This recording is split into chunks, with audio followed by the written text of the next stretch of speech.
Sebenarnya ada kencing manis, darah tinggi, lepas tu kolesterol lah.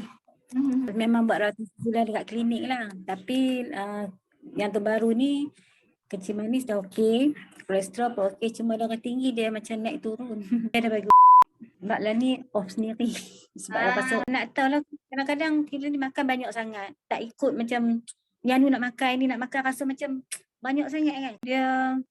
Dia tak mau turun, kita parah yang cantik lah kan.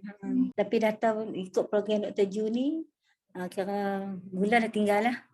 Makanan yang macam bergandum yang karbo kan, semua dah tinggal. Cuma banyak lagi kesenaman, macam tu lah. Buat IF lah, hari Isnin Khamis puasa sunat. Hari biasa saya buat IF 16 jam lah, setakat dapat 16 jam. Masalah tak adalah, cuma kita kena kuat lah. Kena betul-betul jaga betul-betul dah.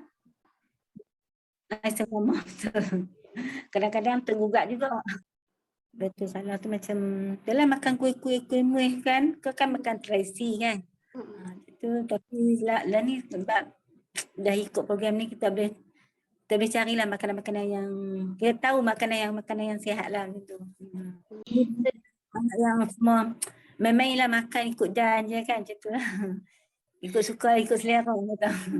Kita boleh carilah makanan-makanan yang kita tahu, makanan yang sihat lah gitu.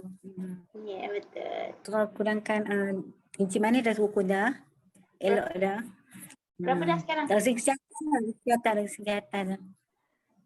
Tambah baiklah kan. Alhamdulillah. Jadinya masalah apa? Bacaan gula pun dah semakin okey lah sekarang ni. Getting better lah. Alhamdulillah dah. Nasihat yang kena jaga pemakanan. Kita tinggalkanlah bahan-bahan proses tu. Tinggalkan gula.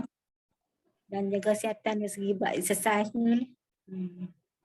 Tu kena buat tu, kalau macam satu set tu kena ada. Kalau macam kita buat macam tak jaga pemakanan saja, tak buat exercise pun rasa tak complete dah tu. Banyak sangat ilmu yang dapat lah. Terima kasih juga untuk Dr. Ju dan tim lah semua.